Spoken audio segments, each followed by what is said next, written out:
पटना में नागा बाबा ठाकुरबाड़ी में चौथे स्कंध पर प्रवचन हुआ 8 दिन में।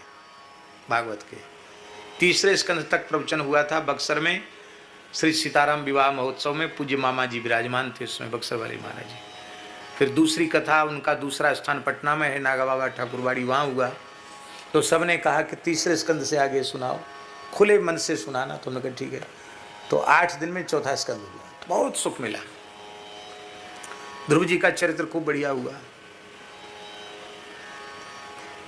उसमें एक लड़के पर प्रभाव पड़ा। क्या प्रभाव पड़ा? उसने बक्सर वाली कथा सुनी हुई थी, तब ये YouTube का जमाना भी नहीं था। प्रत्यक्ष कथा सुनी थी बक्सर की, और जब नागा बाबा ठाकुरबाड़ी में कथा हुई 1 साल बाद, तो 1 साल में ही उस बच्चे में इतना परिवर्तन आया, हम आपको क्या बतावें। इतना विलक्षण परिवर्तन उस बच्चे में आया कि हम तो पता नहीं था कि ये कहाँ का लड़का है, कौन है, कैसा है। तो एक दिन हम कथा के बाद, चौथा 5वां दिन था, हम जा रहे थे ऊपर निवास की तरफ, तो बच्चा पीछे पीछे दौड़ा, बोले महाराज मैं आपसे मिल नहीं पा रहा हूँ, मुझे बहुत जरूरी आपसे मिलना है। तो आश्रम के व्यवस्थापक बोले कि अरे रे लड़का बड़ा खतरनाक है, बहुत रोता है, ये यहाँ था, इसको हमने कहा भैया दूसरी जगह रहो, यहाँ मत मरो। क्यों? बोले ये काफ़ी दिन हो गए इसने खाया पिया नहीं, दुबला पतला है, इसने भोजन नहीं किया। तो हमको और करुणा आई कि इसने भोजन क्यों नहीं किया भाई। तो मैं कि चलो कोई बात नहीं, चलो मेरे पास साथ चलो। कमरे में गया तो फूट फूट कर रोने लगा। मैंने कहा भाई का दुख क्या है तुमको? रो करके एक ही बात उसने कही, हम अकेले थे वो और हम 2 ही थे, तीसरा नहीं था। एक ही बात कही कि अब एक क्षण मुझे जीवित नहीं रहा जाता है, किसी भी प्रकार से श्री कृष्ण का मुझे दर्शन करा दो।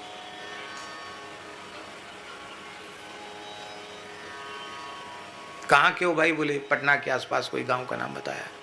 वहाँ कहूँ पढ़े लिखे हो? बोले हाँ हमने नौकरी छोड़ दी है। नौकरी कहाँ? बोले सरकारी, जो सरकारी होटल होते हैं ना, सरकारी होटल क्या कहते हैं उसको, गेस्ट हाउस, सर्किट हाउस कहते, क्या कहते, उसमें मैनेजर के पद पर था वो, शिमला में। तो बोले नौकरी हमने छोड़ दी, आपकी कथा सुनी और अब मैं क्या साधन क्या करते हो? बोले द्वादशाक्षर मंत्र का जप करता हूँ। नौकरी छोड़ दी है। विवाह? बोले अभी विवाह नहीं किया, पिताजी पीछे पड़े। नौकरी छोड़ने से पिताजी बड़े नाराज हैं। कहाँ रहते? बोले खेत पे रहता हूँ, केवल भजन करता हूँ। तो भोजन क्यों नहीं किया? बोले क्या करें, मेरे भीतर कुछ जा ही नहीं रहा है, मैं बहुत विकल हूँ।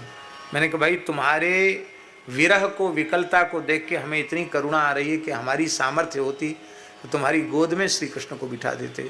पर मैं इतना कहता हूँ तुम हठ मत करो, भोजन करो।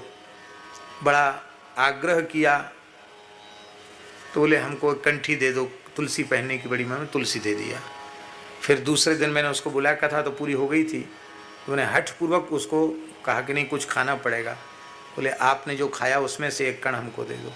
तो कढ़ी बनी थी, त्यागी जी भी थे उस कथा में, तो कढ़ी बनी थी, तो कढ़ी भात उसने हमारे खाए हुए से थोड़ा बचा, थोड़ा सा लिया। इसके बाद हम पहुंचे वृंदावन। स्वामी जी सत्य घटना सुना रहे, सत्संग का प्रभाव। तो 1.5-2 महीने बाद वो बच्चा फिर वृंदावन में और कमजोर। मैंने कहा भाई बात क्या हो गई? बोले अब मैं पिताजी से पूछ के, बोले हाँ पूछ के आया हूँ आपके पास। बिहारी जी चलो दर्शन कर लो। नहीं नहीं, हमको तो बोलते चालते ठाकुर जी चाहिए, हमसे बात करें और रो रो के कहे हमारे आंसू पहुँचे, वो बिहारी जी चाहिए। ऐसे नहीं चाहिए जिनको हमको रोते देख के दया नहीं आ रही है, ऐसे ठाकुर जी नहीं चाहिए। मंदिर में बिहारी जी का दर्शन नहीं करना, हमको तो ऐसे बिहारी जी चाहिए जो हमारे आंसू पहुँचे। मलुक पीठ उस समय स्वामी जी बहुत बना नहीं था, थोड़ा खंडहर जैसा पड़ा था, 3 सेट में उसका आसन था। तो गंगादास जी उस समय सेवा में थे, व्यवस्था में थे। गंगादास जी ने कहा महाराज आप, महाराज जी गुरु जी आप भी ऐसे ऐसे लोगों को ले आते हो, पता नहीं अब ये मर जाएगा, ये खाता पीता तो कुछ है नहीं, कई दिन हो गया, ये रोता रहता है, मर जाएगा तो स्थान की बदनामी होगी कि नया लड़का पता नहीं कैसे मर गया। मैं उसको समझाया, वो माना नहीं, माना तो नहीं, और उसने घोषणा और कर दी कि अभी तो मैं पानी पी रहा हूँ, आज से मेरा पानी भी बंद, पानी भी नहीं पीऊँगा। तो मैंने कहा भैया फिर तुम कहीं दूसरी जगह चले जाओ। बोले नहीं, आपको छोड़ के भी कहीं नहीं जाऊँगा। मेरे लिए अच्छी आफत पड़ी, छोड़ के जाएगा नहीं, पानी भी पिएगा नहीं, कि चलो भगवान मंगल करेंगे, ऐसी इसकी विकलता है तो कुछ ना कुछ इसके ऊपर कृपा होगी।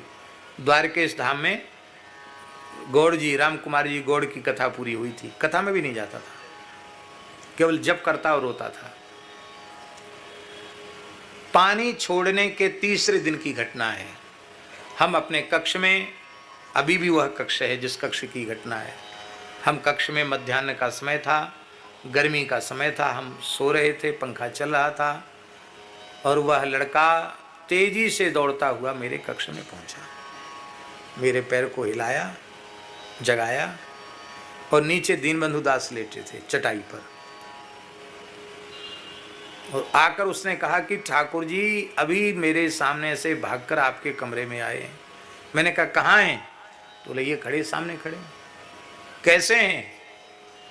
तो चरण से लेके मोर मुकुट तक संपूर्ण वर्णन किया। कहा ठाकुर जी क्या कह रहे हैं? बोले ठाकुर जी करे आओ मेरे हृदय से लग जाओ। ऐसे कह के उसने दीवाल का आलिंगन किया। मुझे कुछ नहीं दिखा, मुझे ठाकुर जी नहीं दिखे, पर उसके स्वरूप को देखकर, उसकी विह्वलता को देख के लग रहा था कि इसको दर्शन हो रहा है। और फिर वो मूर्छित होकर गिर गया, बेहोश होकर गिर गया। हमने आवाज लगाई, जो हमारे निकट सो रहे थे दीनबंधु दास, उठ दीनबंधु उठो उठो उठो। वो उठे ही नहीं, पता नहीं कैसी निद्रा, वो उठा नहीं। फिर मैंने थोड़ा गंगा जल लिया, उसके मुख में गंगा जल दिया। मैंने कहा कहीं गर्मी न चढ़ गई, वो पानी नहीं पी रहा है। मैंने कहा क्या हो गया तुमको? तो चरणों में सिर रख करके अत्यंत प्रसन्नतापूर्वक कहा कि मैं जो चाहता था वो हो गया। श्री कृष्ण ने मुझे हृदय से लगा लिया, मेरा काम पूरा हुआ। मैंने कहा अब तो रहो यहाँ। बोले नहीं, अब हमारा काम हो गया। कहाँ जाओगे? बोले अब मेरा मन है कि मैं हिमालय की ओर जाऊँगा, उत्तराखंड की ओर जाऊँगा। कहाँ रहोगे? बोले जहाँ कोई मनुष्य ना हो, ना हम किसी को देखें ना कोई हमें देखे, वहाँ रहूँगा। मुझे आशीर्वाद दीजिए, मैं जा रहा हूँ। तो हमने कहा वहाँ ठंड है, कुछ कपड़ा ले लो। तो कहता ना कपड़े की ज़रूरत है ना पैसे की ज़रूरत है, आप दोनों हाथ सिर पे रख दो।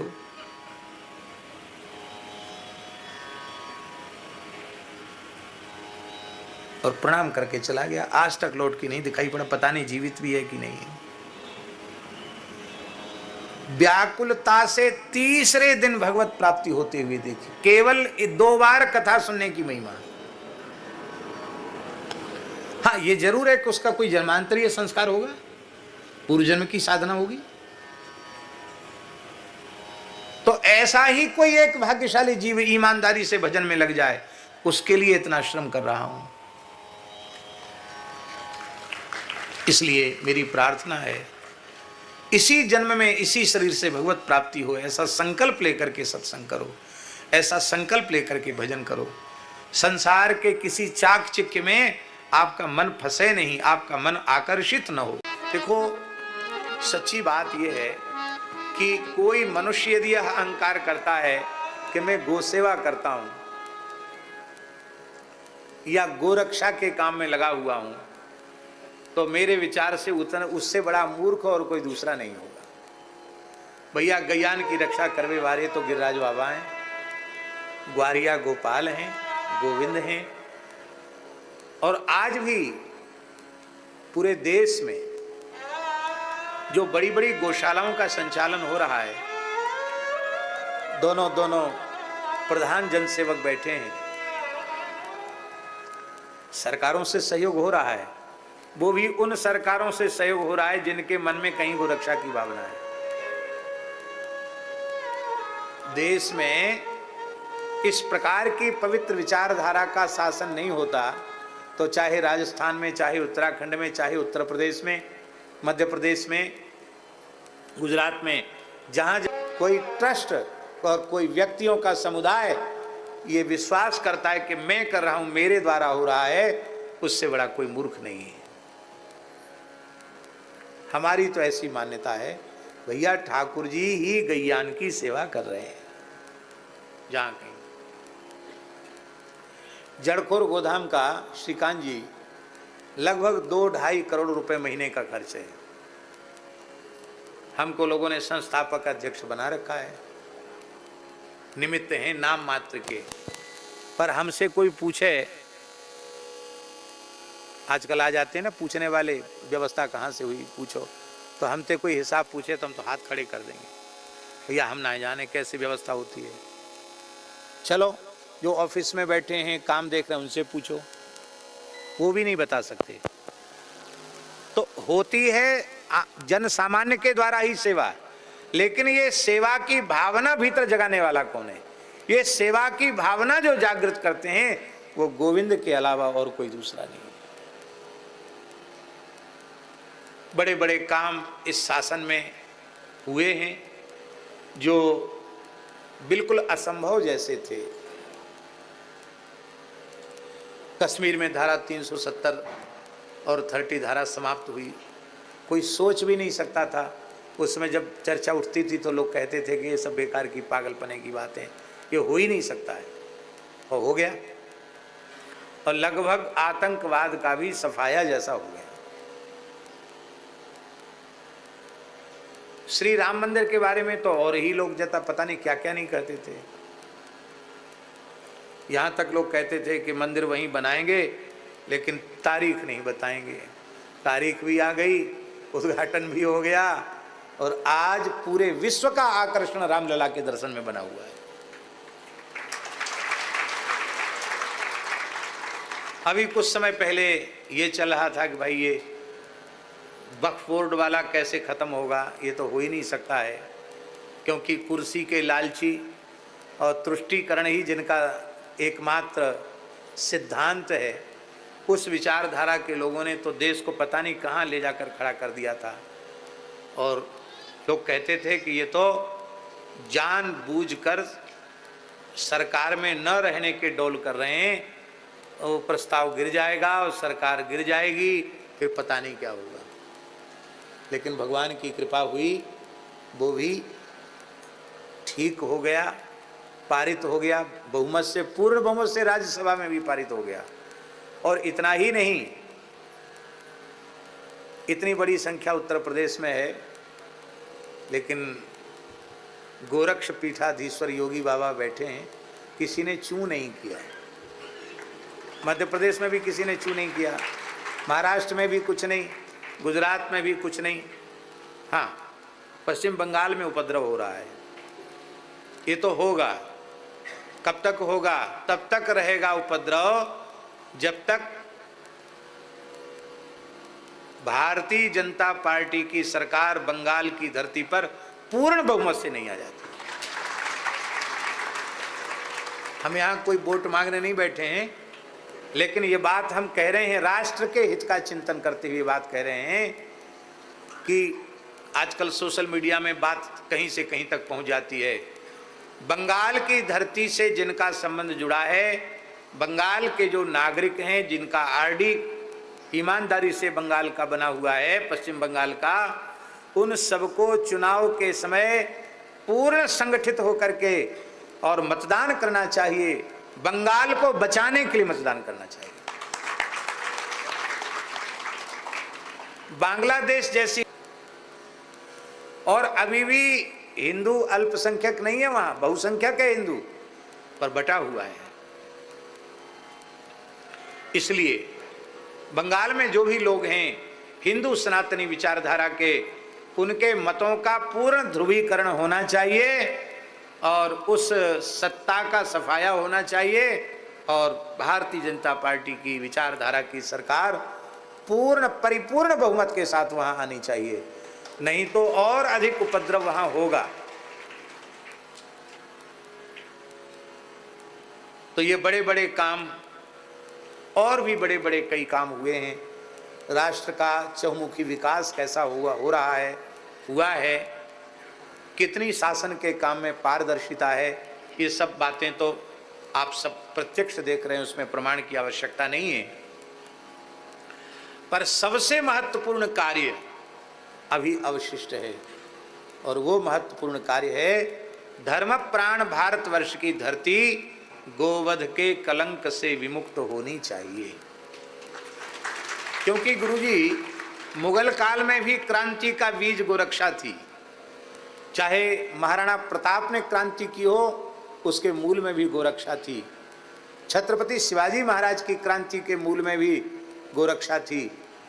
और अंग्रेजों से प्रथम युद्ध लड़ने वाली चमक उठी सन 57 की वह तलवार पुरानी थी, खूब लड़ी मर्दानी वह तो 1857 की जो क्रांति थी, उस क्रांति के मूल में भी गोरक्षा की भावना थी।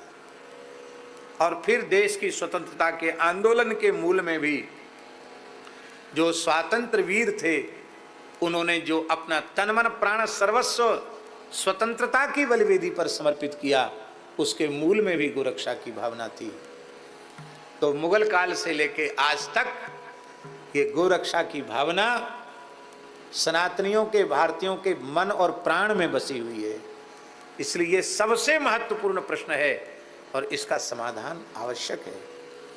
और फिर अब नहीं होगा तो कब होगा? एक और बात ये भी है ना कि इतनी अनुकूल परिस्थिति में अब नहीं होगा तो कब होगा? उसकी व्यवस्थित योजना बननी चाहिए। केवल कानून बना देने से नहीं होगा।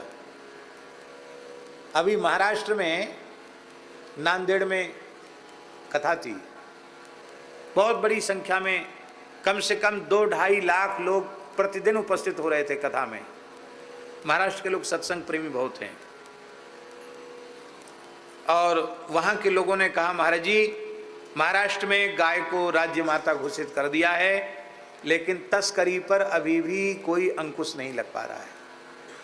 कहीं पुलिस प्रशासन मिल जाता है तस्करों के साथ, कहीं कुछ, और गोवंश की तस्करी भी हो रही है और गो अपराध भी हो रहे हैं, उन पर बहुत अधिक कोई रोकथाम नहीं है। हम ये नहीं कह रहे कि जो हुआ वो अच्छा नहीं है। पूरे देश में गाय को आदर मिलना चाहिए, अच्छी बात है। राज्य माता, राष्ट्र माता, जो कुछ को मिलना चाहिए। लेकिन हम कहना ये चाहते हैं कि केवल कानून बना देने से बात नहीं बनेगी। गोरक्षण और गो संवर्धन की व्यवस्थित योजना बनानी पड़ेगी। और जब यह योजना बना करके कानून बनेगा तो उसका क्रियान्वयन होगा, नहीं तो क्रियान्वयन नहीं होगा। उसका मूल आधार क्या होगा? उसका मूल आधार होगा कि पूरे देश में गोवध के निषेध का कानून बनाने के साथ सरकारी तौर पर यह कटिबद्ध होकर प्रयास किया जाए कि हमारी शिक्षा पद्धति में गाय आए, प्राइमरी से लेकर स्नातक तक। आज शिक्षा पद्धति में कहीं गाय है? शिक्षा पद्धति में गाय नहीं। पढ़े लिखे आईएएस या पुलिस विभाग के अधिकारी पीएस बनते, एसपी वगैरह बनते हैं, उन बेचारों ने गाय के बारे में कभी पढ़ा ही नहीं। गाय के बारे में उनकी श्रद्धा नहीं, वो क्या करेंगे? इसलिए प्राथमिक पाठशाला से लेकर स्नातक तक और बच्चे की योग्यता के अनुसार गो विषयक शिक्षा, उसको गो आधारित शिक्षा, फिर गो आधारित चिकित्सा। चिकित्सा में गाय का कितना महत्वपूर्ण स्थान है। श्रीकांत जी, जिस समय कोरोना का काल था, उस समय लाखों लोगों के प्राण पंचगव्य ने बचाए हैं, गाय के गोमूत्र ने बचाए हैं, गो अर्क ने, अमृत अर्क ने कितने लोगों के प्राण बचाए हैं। गो आधारित चिकित्सा। और तीसरा उपाय है गो आधारित कृषि, गो कृषि, सात्विक अन्न, गो दुग्धान्न, गो दुग्ध का गव्य पदार्थों का प्रयोग हो और गाय के गोबर गोमूत्र के वैज्ञानिक पद्धति से किए गए प्रयोग से अन्न हो।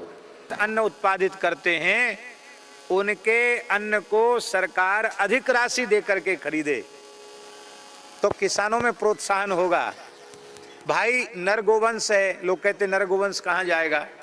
नर गोवंश मान लो उसका हल में प्रयोग कम हो गया या बैलगाड़ी में प्रयोग नहीं हो रहा है, अनुपयोगी जैसा लग रहा है, लेकिन जब गो आधारित कृषि होगी तो गोबर गोमूत्र तो वो भी देगा कि नहीं देगा? उसका भी प्रयोग होगा कि नहीं होगा? और बड़े पैमाने पर वैज्ञानिकों का अनुसंधान करके नर गोवंश के द्वारा ऊर्जा का उत्पादन हो करके और एक बड़े पैमाने में काम हो सकता है। इच्छा शक्ति हो तो क्या नहीं हो सकता है। संसार में कोई भी वस्तु, व्यक्ति, पदार्थ अनुपयोगी नहीं है, सब उपयोगी है। योजकस्तत्र दुर्लभः, योजक दुर्लभ है, कोई चीज व्यर्थ नहीं है भगवान की सृष्टि में। फिर वृषभ तो धर्म का स्वरूप है, वो व्यर्थ हो जाएगा तो धर्म ही नहीं रहेगा। इसलिए संपूर्ण गोवंश, चाहे नर गोवंश हो अथवा गाय हो, मादा गोवंश हो, वो अत्यंत उपयोगी। हम विश्वास रखते हैं कि भगवान इसी सरकार को यह श्रेय देंगे कि स्वतंत्र भारत में गोवध के कलंक से विमुक्त देश को हम लोग देखेंगे। और सच्ची बात बतावें तो श्री मलुकदास जी की जयंती चल रही है, हम लोग तो इसी आशा में जी रहे हैं कि हमारे जीवन काल में ये हो जाए तो सब हो गया, गोवध के कलंक से भारत की धरती मुक्त हो जाए। इसके लिए हम लोगों को क्या करना चाहिए? काम सरकार के हैं, हम लोगों को क्या करना चाहिए? हम लोगों को गोरक्षार्थ नित्य भगवान से प्रार्थना करनी चाहिए, उसमें कोई पैसा का खर्च नहीं है, ये हम कर सकते हैं।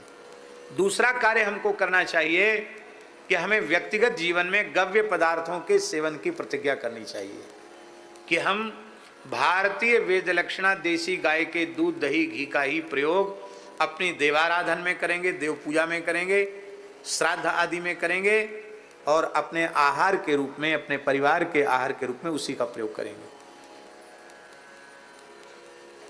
आवश्यकता आविष्कार की जननी है, एक सूत्र है।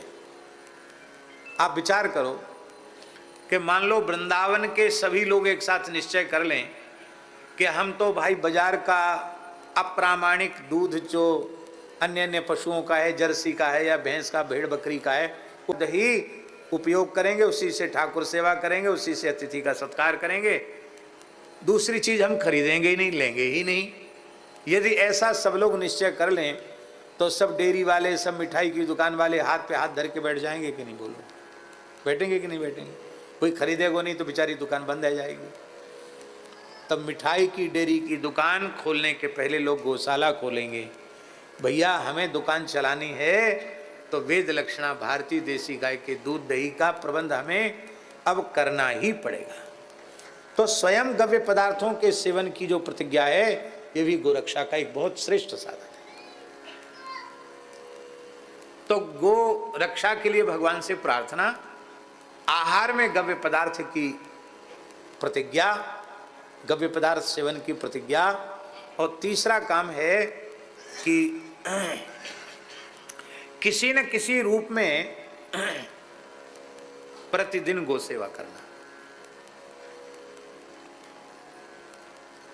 क्रियात्मक रूप से, भावात्मक रूप से, सृजनात्मक रूप से, रचनात्मक रूप से, बौद्धिक रूप से हैं। लोग दिन भर मोबाइल में लगे रहते हैं, ये इतना भारी जहर है रे राम राम। किस व्यक्ति ने इसका सृजन किया, भगवान उसका भला करे। मनुष्य जन्म का अमूल्य समय इसी में नष्ट हो रहा है। सवेरे लोग समय से नहीं उठते, उसमें कारण मोबाइल है, देर रात तक उसको छिड़ते रहना। अरे भाई, जिनको बहुत उत्तम उपयोग कर सकते हैं उनकी बात तो हम नहीं कहते, लेकिन जिनको कोई मतलब नहीं है वो मोबाइल, छोटे छोटे बच्चे मोबाइल। अरे भाई, बाबा जियों को क्या मतलब है? पर बुरो मत मानियो, और मानो तो मान लो। बड़े महात्मा की पहचान है बड़ा मोबाइल। श्रेष्ठ संत वही है जिसके पास दो चार तरह के बढ़िया बढ़िया, सुनते हैं लाख लाख 2-2 लाख रुपए के मोबाइल आते हैं। और महंगे भी आते हैं क्या? नहीं, और भी आते महंगे, और महंगे भी आते हैं। तो भाई ज़्यादा से ज़्यादा सुन लो और कह दो, इतनी ज़रूरत है। पर लोग इतना अधिक उसका प्रयोग करते हैं कि उस प्रयोग में अपना उनका सारा समय नष्ट हो जाता है। तो अब जो लोग मोबाइल का ज़्यादा प्रयोग करते हैं उनको उसका सदुपयोग हम बता रहे हैं। भैया तुम्हारी तो आदत है कि इतने घंटे उसमें लगाना है, तो आप गोरक्षा संबंधी विचार हैं, गो सेवा संबंधी विचार आप अपने इष्ट मित्रों को प्रेषित करें हैं? इस प्रकार से भी आप गो सेवा कर सकते हैं, बौद्धिक रूप से, वैचारिक रूप से गो सेवा कर सकते हैं। और आज इस तंत्र ने बड़ी क्रांति लाई है। आज तो प्रधानमंत्री जी तो पूरे देश का ही डिजिटलीकरण क्या कहते हैं, यही करना चाहते हैं। और अब तो साग भाजी बेचने वाले भी मोबाइल से ही अपना सब काम धंधा कर रहे हैं। तो ठीक है, लेकिन उसका जो यह उपयोग है जो गोरक्षा की दिशा में किया जा सकता है, उसका भी करना चाहिए। तो हम किसी न किसी रूप में गौ सेवा करें। हमारे पूज्य बराना वाले महंत जी महाराज ने एक बड़ी अच्छी बात कही थी, हमको बहुत बहुत अच्छा लगा। बोले आजकल हमसे बोले पंडित जी, पूज्य श्री महंत सिमरन दास जी महाराज हमसे बोले पंडित जी आप गाय को रोटी खिलाने वाली बात अब मत बोला करो। मैंने कहा महाराज क्यों ना बोलें, पहली रोटी गाय की प्रसिद्ध है, हम लोग देते हैं। बोले महाराज लोग तो गाय पालते नहीं और मंदिर पे जो गाय होती वो बीमार हो जाती। क्यों? आप कथा में कहते हो कि उस गाय को रोटी खिलाओ। अब सब के सब गैया को रोटी खिलाएंगे तो ज़्यादा अन्न खा के गाय बीमार होती है।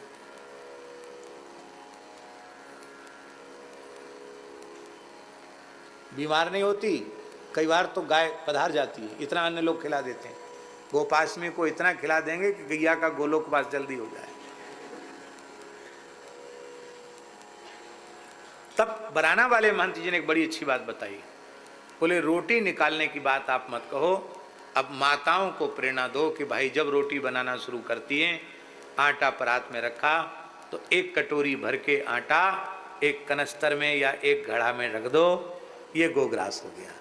और जब वो पूरा घड़ा या कनस्तर भर जाए तो आपके आसपास जो भी गौशाला हो उसमें दे दो, गैया के न्यार में, गैया की सानी में पड़ जाएगा, गैया भी स्वस्थ और आपके द्वारा गोग्रास भी होगी। ठीक, किसी न किसी प्रकार से गौ सेवा करनी।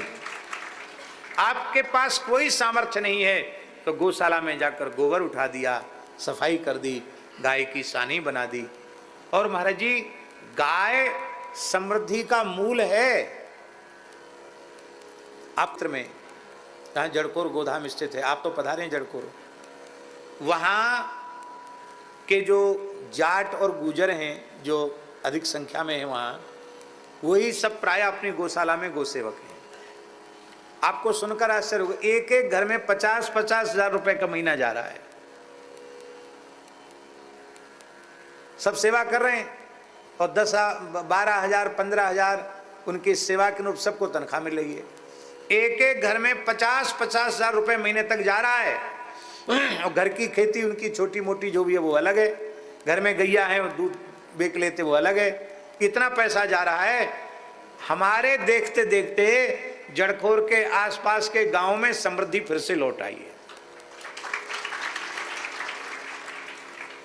और एक दूसरी बात आपको बतावें कि गाय से दूर होने के अब कोई के धंधा था नहीं और व्यसनों में पड़े थे। अब वो दिन भर गौ सेवा करते हैं और साधु महात्माओं का दर्शन करते हैं, तो उनका ऊट पटांग खाना पीना भी ठाकुर जी की कृपा से, गौ माता की कृपा से बंद हो गया और अब उनके घरों में भी सात्विकता लौट के आ गई। तो गाय जो है वो समृद्धि का मूल है। सात्विक समृद्धि यदि राष्ट्र चाहता है तो वह गोरक्षण के माध्यम से ही संभव है, और कोई उसका दूसरा उपाय नहीं है। तो भैया गोविंद शब्द पर ये गाय की चर्चा आ गई। हम गाय को भी प्रणाम करते हैं और गोविंद को भी प्रणाम करते हैं। कृष्णाय वासुदेवाय, कृष्णाय वासुदेवाय, देवकी नंदनाय च, देवकी नंदनाय च, नंद गोप कुमाराय, कुमाराय, गोविंदाय नमो नमः। गोविंदाय भागवत जी के बारे में लिखा है, कोई एक श्लोक रोज पढ़ ले, एक न पढ़ सके आधा श्लोक पढ़ ले, आधा न पढ़ सके चौथाई पढ़ ले, तो भी श्री कृष्ण वल्लभी भी विराजते, अपनी शक्तियों के सहित राधा रानी गोपियों के सहित श्री कृष्ण उसके घर में रहते, ऐसा लिखा है। आप पूरे श्लोक याद नहीं कर सकते, इतना ही याद कर लो, कृष्णाय वासुदेवाय, देवकी नंदनाय च, नंद गोप कुमाराय, गोविंदाय नमो नमः। आप कहो हम तो बिना पढ़े लिखे हम तो ज्यादा याद ही नहीं कर सकते, 32 अक्षर का अनुष्टुप छंद का श्लोक भी याद नहीं कर सकते। तो एक बात है, इतना तो याद आपको हो जाएगा कि नहीं, गोविंदाय नमो नमः। गोविंदाय नमो नमः। अब ये बताओ किसको याद नहीं हुआ? जिसको याद ना हुआ वो हाथ खड़ा कर दे। ये तो बड़े बुद्धिमान हैं सब ब्रजवासी श्रोता हैं, नहीं तो कई जगह तो हाथ खड़े कर देते याद होने पर भी। कुछ समझते नहीं किस बात पे हाथ खड़ा करवा रहे हैं। गोविंदाय नमो नमः, ये तो सुनते ही याद हो गया। तो भैया ज्यादा कुछ न कर सको तो रोज कीर्तन कर लो, गोविंदाय नमो नमः, गोविंदाय नमो नमः, गोविंदाय नमो नमः,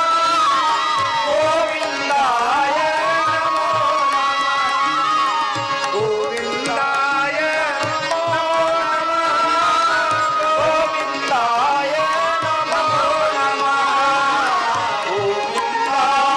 गोविंदाय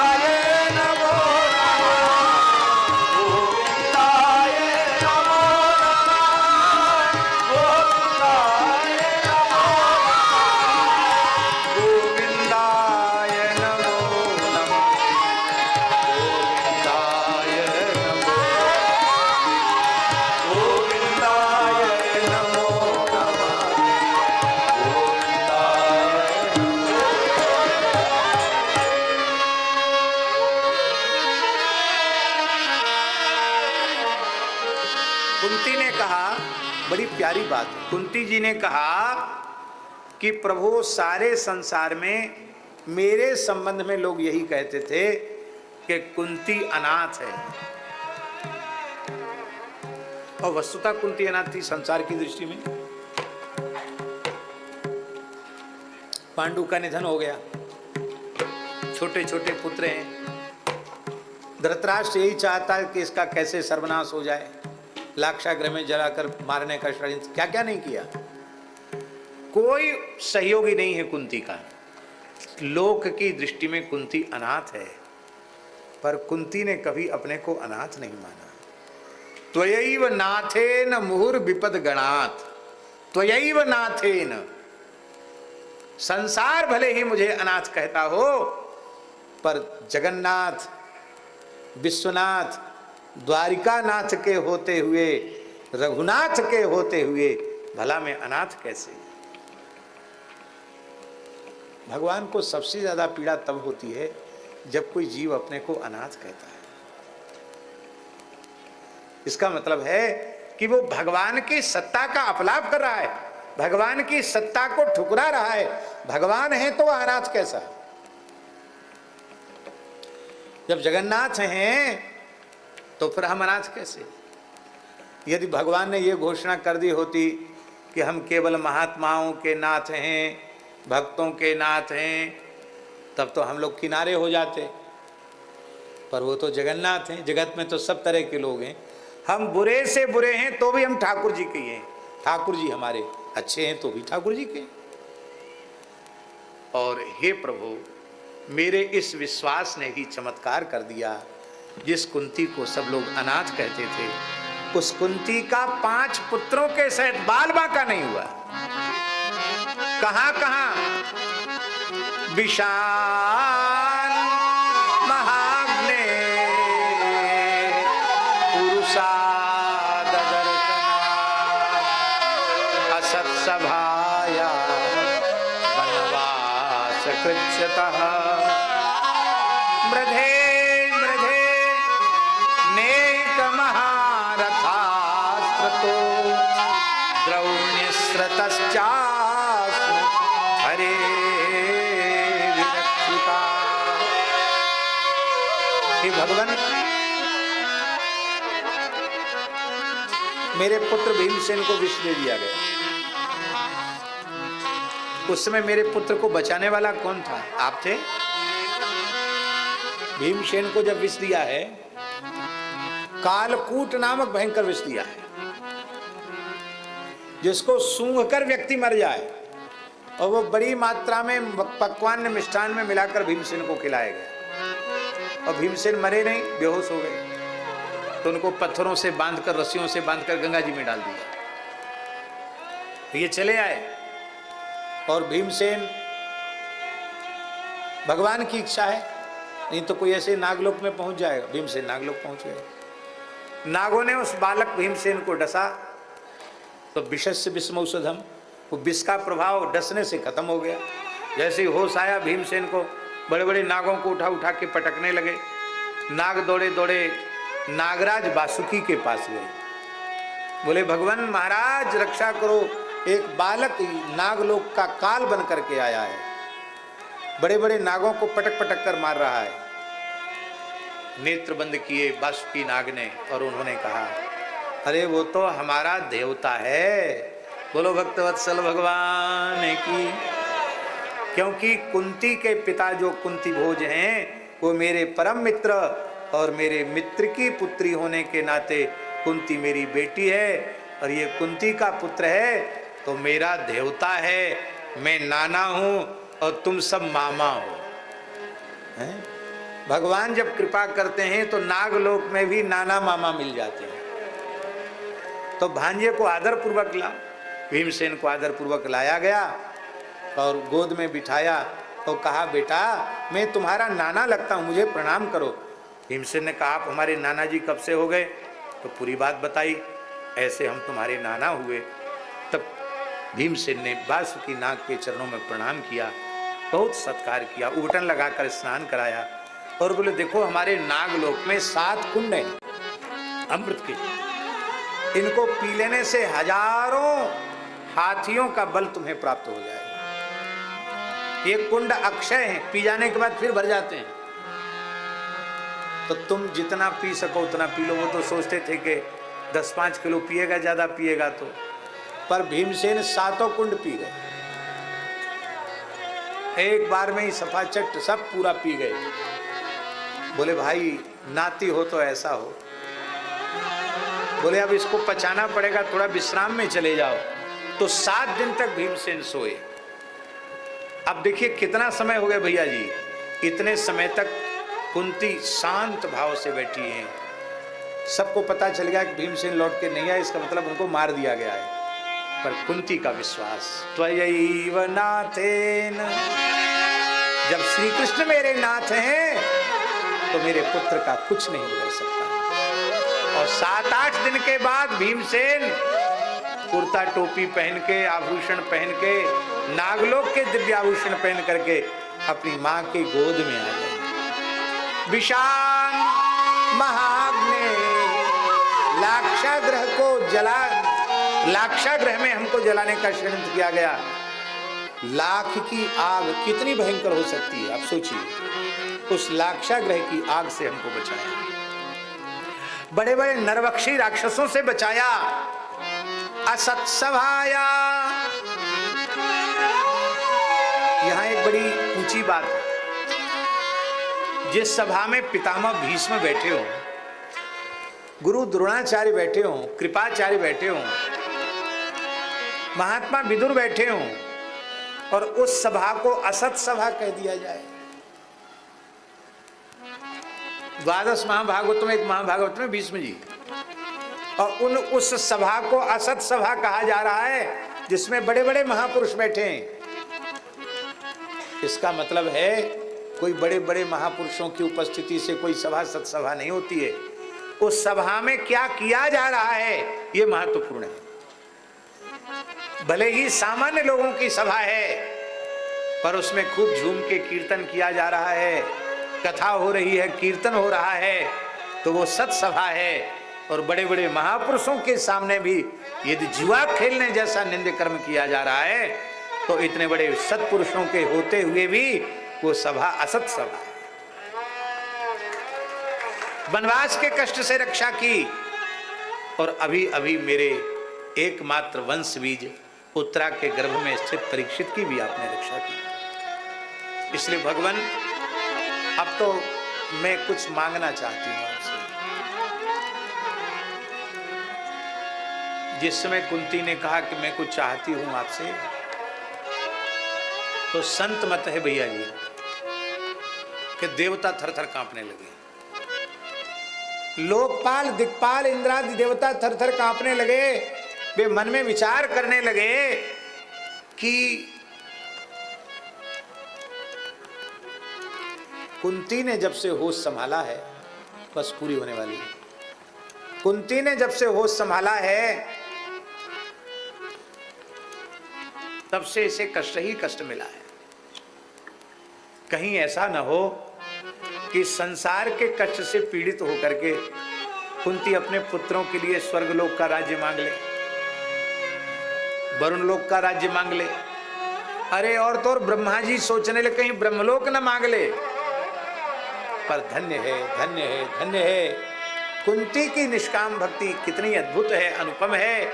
कुंती ने जो मांगा आज तक किसी ने नहीं मांगा। कुंती क्या कहती है? विपदा संतु नः शश्वत तत्र तत्र जगद्गुरो भवतो दर्शनम यत्स्याद पुनर्भवदर्शनम। यहां महाराज जी विपदा शब्द है, बहुवचन है।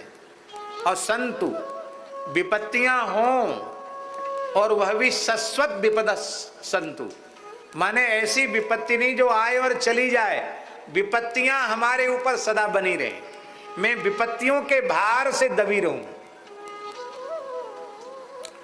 भगवान ने कहा बुआ जी कहीं ऐसा तो नहीं कि मुंह से कहना चाहती हो संपत्ति और धोखे से निकल गया हो विपत्ति, ऐसा तो नहीं है, अभी भी सुधार संभव है।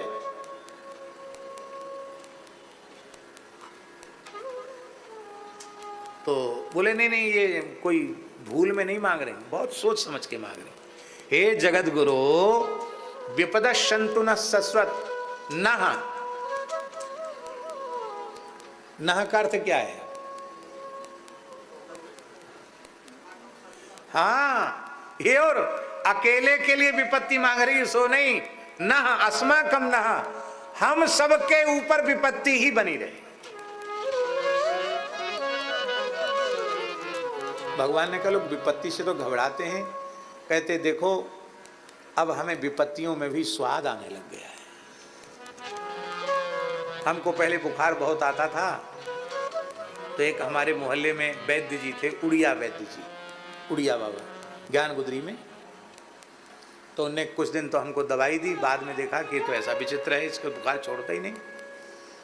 तो एक बार तो हम गए दवाई लेने, तो हमको देख के वो कंबल ओढ़ के, हम जब घुसे तब तो बैठे थे और हमारे सामने पहुंचने के पहले कंबल ओढ़ के लेट गए, हु करने लगे।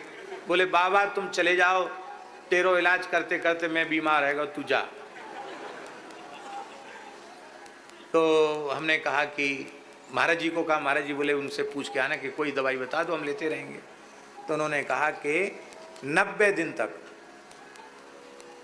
महासुदर्शन चूर्ण गर्म पानी के साथ 1 चम्मच रोज लो, 90 दिन तक। हमको ऐसा लगता है कि इसलिए उन्हें इतना लंबा इलाज बता दिया कि 3 महीना तो कम से कम ये ना आवे।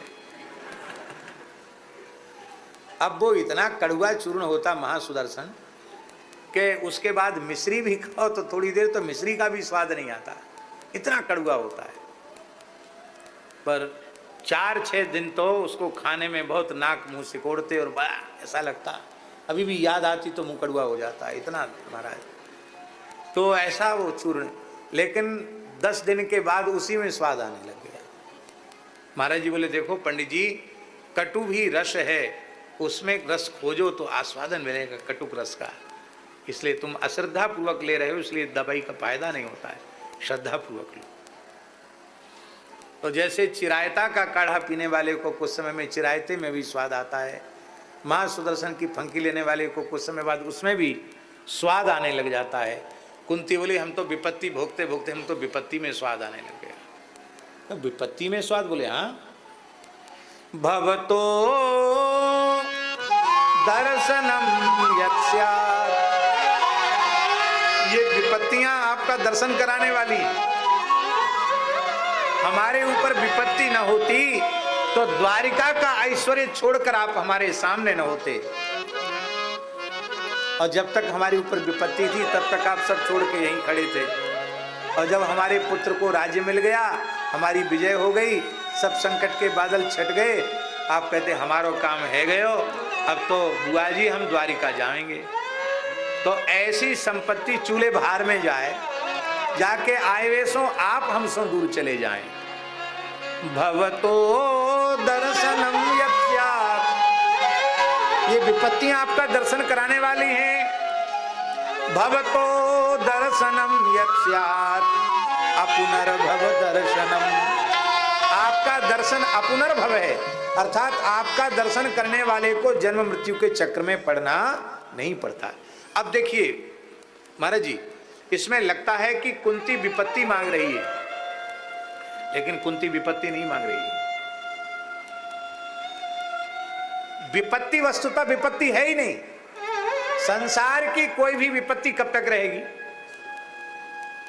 अरे तब तक रहेगी ना जब तक जीवन है, उसके बाद तो क्या रहेगी? मरे फिर गए, कौन कहां जाएगा भगवान जाने। रोग भी शरीर में कब तक रहेगा? जब शरीर ही सदा नहीं रहेगा तो रोग कब तक रहेगा? जब शरीर संसार ही अनित्य है तो शरीर संसार के संपर्क संबंध से प्राप्त होने वाली विपत्ति नित्य कैसे हो सकती है? संसार की विपत्ति विपत्ति नहीं है, सबसे बड़ी विपत्ति है। तब विमुख अनेकों जन्म गए, अस्थावर जंगम रूप धरे, यह पुनरावृत्ति मिटा दीजिए, हे नंद किशोर दया सागर। ये बार बार पैदा होना, बार बार मरना, यही सबसे भारी विपत्ति है, और इस विपत्ति से छुटकारा आपके दर्शन से होता है। अच्छा भैया जी एक बात बताओ, भगवान के दर्शन से बड़ी कोई संपत्ति है क्या? इसका मतलब है कुंती भगवत दर्शन रूप संपत्ति मांग रही है, और बार बार पैदा होना, बार बार मरना, जन्म मृत्यु के चक्र में पड़ना, इसको विपत्ति मान रही है। इस विपत्ति से छुटकारा और श्री कृष्ण के मुखचंद्र के दर्शन रूप संपत्ति की अभिलाषा कर रही है, और वस्तुतः यही वैष्णवों का धन है।